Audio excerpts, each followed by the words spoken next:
Hey y'all, I'm making this video with my tablet because I left my phone at the movies.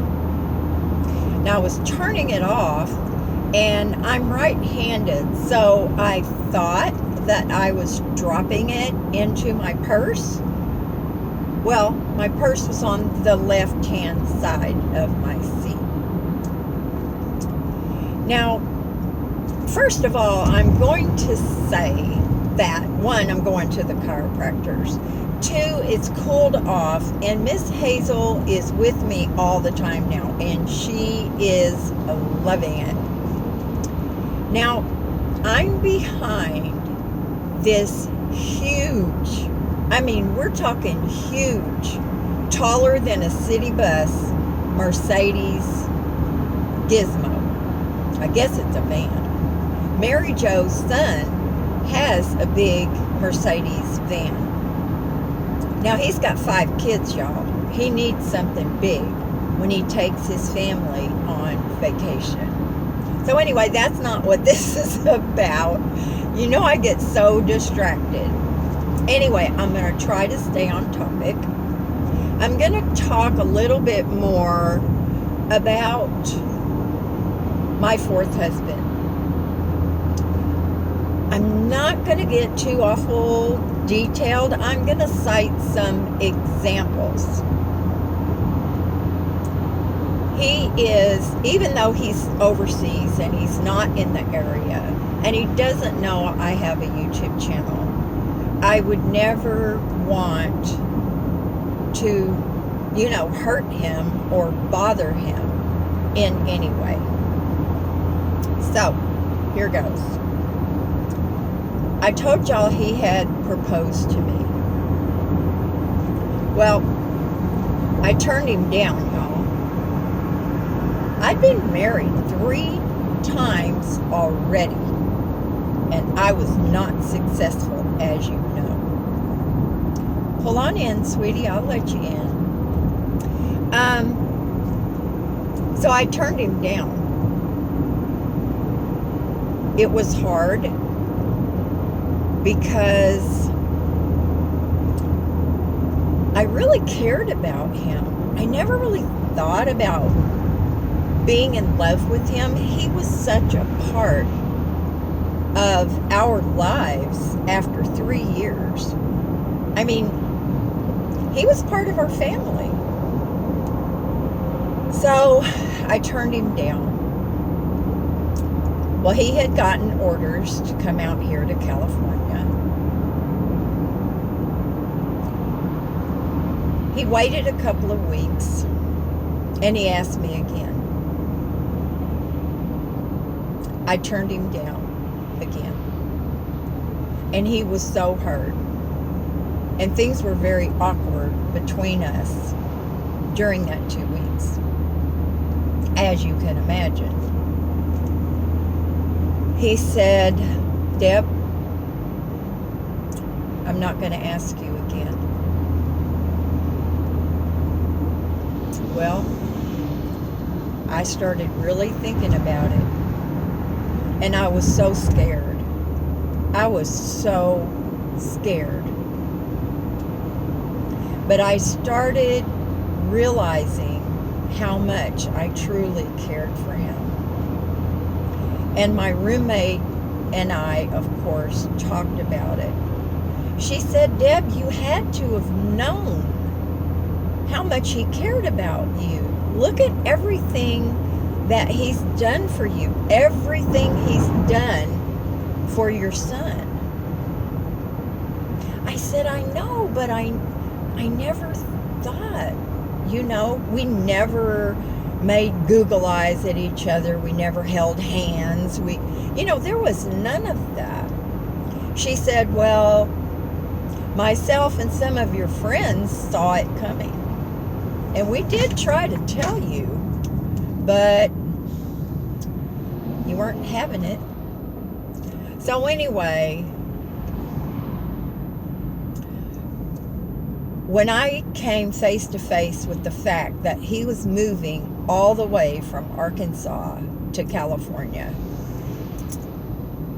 it got really serious really fast, y'all, because I knew if he left, I would never see him again. So what did I do? I proposed to him. You have no idea how hard that was for me to do. I had never done that before. I mean, I always had guys propose to me. So anyway, I did. And he turned me down. And I was devastated. I told my roommate, I said, you know what? Of all the men that I've known in my life, he is a healthy specimen. And that's exactly how I put it. Of all the men that I had dated and married, he was the one that I respected and I trusted the most. He had a good career. He was so good to my son. In fact, on the back of his van was a nasty bumper sticker.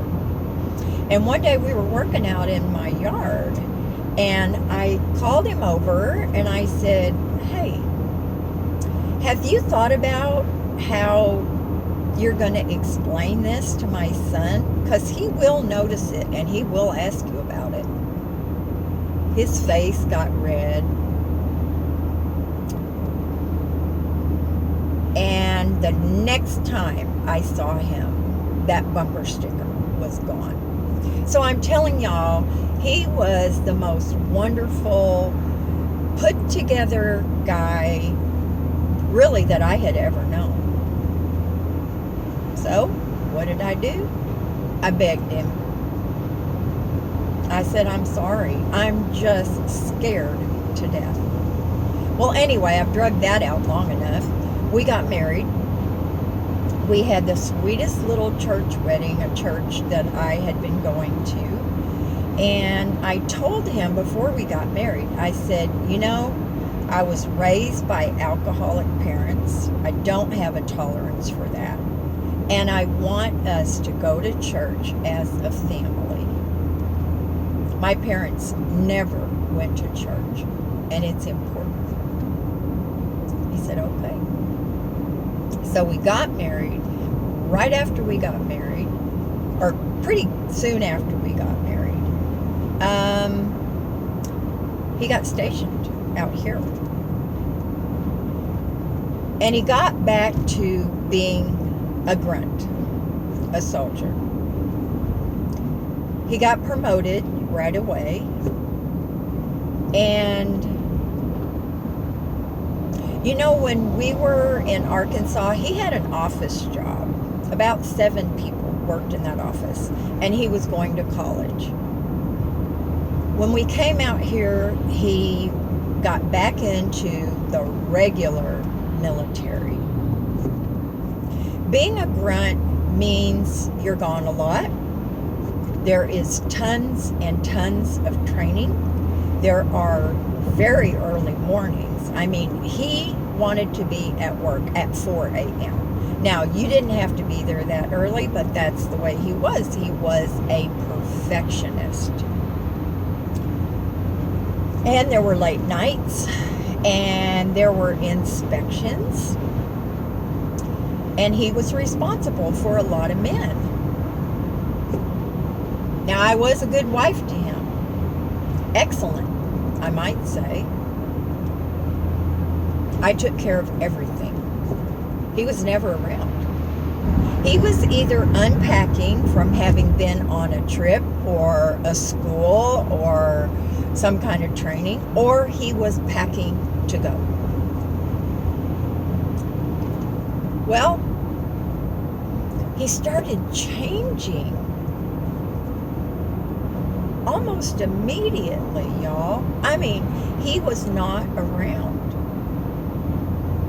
And I tried talking to him because I knew I was no green girl, you guys. I was 30 years old. I spent my life with a military dad.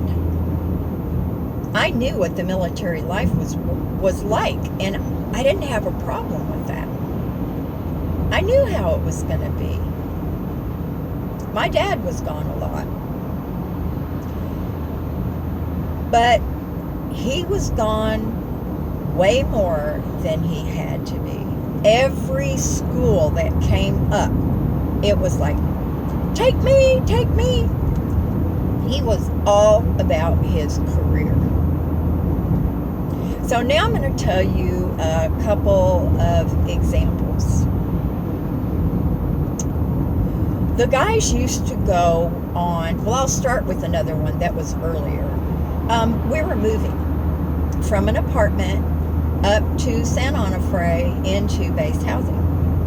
And I said, I really need your help with this because one of us has to be at the apartment and the other one has to be up at the house. So the movers would have somebody on both ends. Okay. I said, really? Are you going to do this for me? Yes.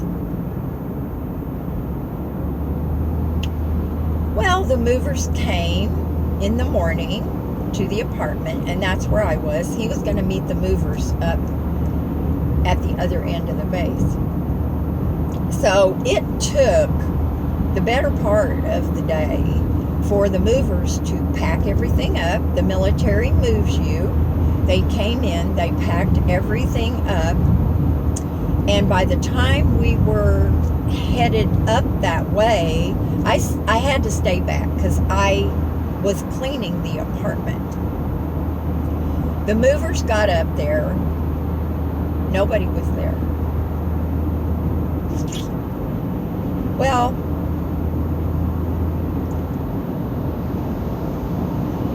I wasn't shocked, but I was very disappointed and I was very angry.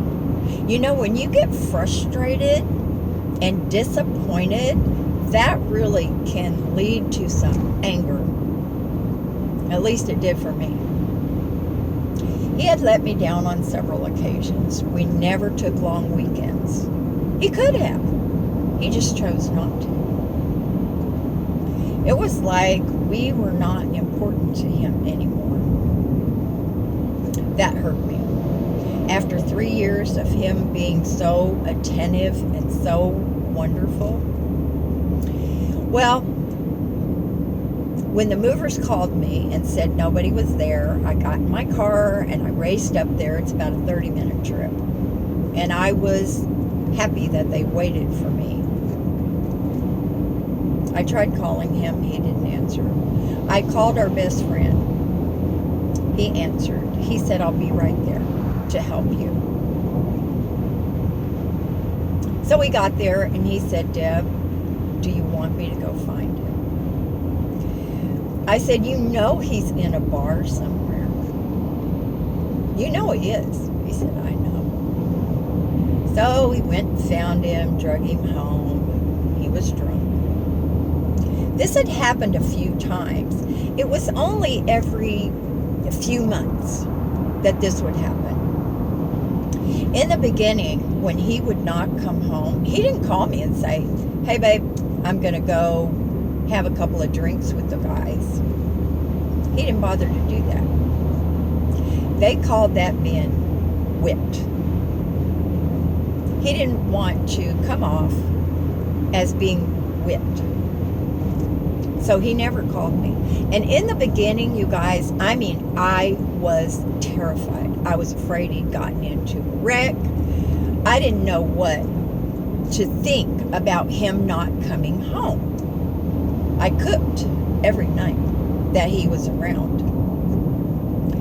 I would call the police station. I would call the hospitals looking for him. Around 2:30 when the bars closed, he would come home. So that was one time he really let me down. This happened fairly frequently. Let's see. He had to go to a school one time, and it was over in Virginia or somewhere, South Carolina, wherever, and he was going to be gone for 3 months. I used to tell him, one of these days, you're going to be out in a bar somewhere. We will have maybe had a fight. And you're going to cheat on me. I would never cheat on you. I never have cheated on you. I said, yeah, I know that. But when you're drunk, you're not really accountable for what you're doing. Your whole mindset changes. Trust me, I know that. I had tried talking to him, tried to get him to go to counseling. He wouldn't do anything because he was afraid that if it became known, it would be the end of his career, or at least it would stall. Things had changed. It wasn't bad like that anymore. You could get help, but he refused to do it. So we were buying a house. We were in the middle of it, all the paperwork. We hadn't moved yet, of course. Well, he came home one day, and he was going to go to this school, and he said,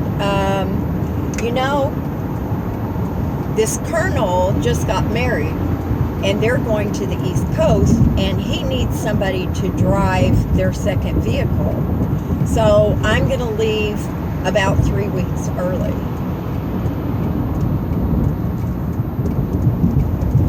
Well, you can imagine how that went over. We fought. And we fought hard. I said, I cannot believe that you would choose to drive a stranger's car across country when you could fly, and you're going to leave me in the middle of purchasing this house. He wasn't going to change his mind, y'all. So he left. We were both angry. He was gone 3 months, and I handled everything. We did some signature stuff by fax. It was just the idea that he would do that. He would leave me, again, holding the bag. Having to do everything myself. Was I shocked? No. Now I have to tell y'all, I was pretty much, when these things started happening fairly regular, I was pretty much a biatch. I'm not going to deny that. I was hurt. I was frustrated. I could not get through to him. I couldn't get him to go to counseling. He said he would go. He went the first time, and then he started not showing up. The alcohol was a problem. So anyway, he went on this trip. He was gone for 3 months. He came home, and he came in the house, and I don't know, we had made up over that 3 months. You know, we had made up. He sounded a little stressed and strained when I would talk to him, but I knew he was at a very tough school.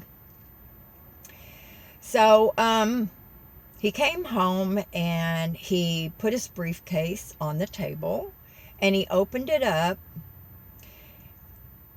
He had taken a picture of me with him, like a 5x7, but he opened up his briefcase and there was a big Bible. Oh, that was a clue. And an 8x10 photo of me. I knew something was wrong. Well, we were not affectionate with each other for several days, which was totally out of the norm. And then one night, he started crying. And he told me that he had cheated on me. Well, I wasn't surprised. I didn't leave him. I really, really loved him. And even though my respect was lessening, I still really loved him. I wanted my fourth marriage to work. I didn't want to do that to my son. So skip forward to the next thing that happened. He was going on a Westpac, which those of you who aren't familiar with that, they take all the grunts, or at least, a bunch of them, and they throw them on a ship, and they're gone for 6 months. On a ship, they have some ports that they go to, some training that they do in other countries, things like that. The night before they were due to leave, and we were going to have to get up, of course, at 3:30. He was already packed. He was ready to go. But the night before they were due to leave for 6 months, he took 2 of his troops, and they went up to Irvine to an REI, big sporting thing, where I got my cot, as a matter of fact. They had to buy some last-minute gear. So they were gone up until I was in bed when he got back. Yeah, I was furious. I was on fire. I slept with my back to him all night. I didn't say anything. I didn't start a fight. I wasn't bitching. Oh, excuse my language. I was numb, really. So the next morning, I didn't get up to see him off. He had to call somebody to come pick him up because I was not taking him to that ship. Now, I'd never done that before. A few weeks later, I filed for divorce. And I sent him the papers. This is getting really long, y'all. I'm sorry. I sent him the papers. So about a month after I sent him the papers, I get a call from him. And I thought, they must be in a port somewhere. Calls were very few and far between. You're lucky if you got a couple during that 6 months. Everything was letters. Now, I wrote this man every single day, sometimes twice a day. And once I said, you know what, this has got to be really boring, babe. Just let me know, I'll come back. He goes, absolutely not. He goes, Deb, do you know some of the guys on the ship go weeks without any mail? And they always know that I am going to get a ton of mail every time. So anyway, I get the call from him. He's in San Diego at the airport.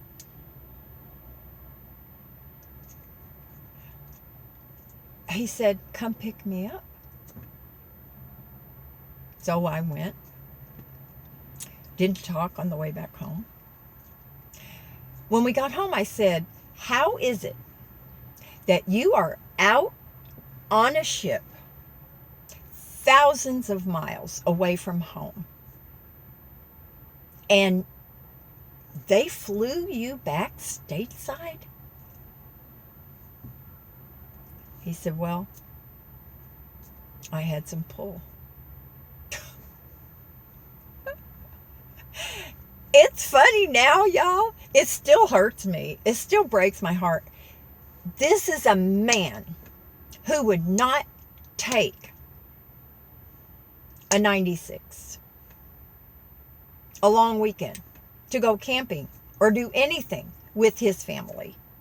He could not be away from his job. He gets divorce papers and he makes this huge gesture and comes home. I said, you have got to be kidding me. Do you think this gesture is going to make up for all the times that you hurt me?